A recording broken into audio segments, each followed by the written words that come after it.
সভাপতি, রাজপথের দুঃসময়ের কাপড়ের কাপড় পরা মানুষ, বাংলাদেশ জাতীয়তাবাদী জিয়া সৈনিক দল কেন্দ্রীয় কমিটির সম্মানিত সদস্য, কদমতলী থানার সম্মানিত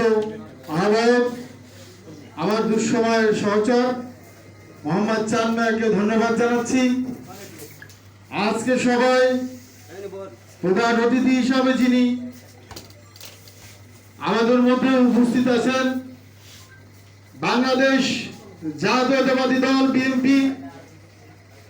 জিয়া পরিবারের দুঃসময়ের পরীক্ষিত সৈনিক, আমার বিশ্বস্ত সহচর, জননন্দিত জননেতা এনামুল হক মোল্লা, আজকে এখানে যারা উপস্থিত আছেন কেন্দ্রীয় কমিটির যুগ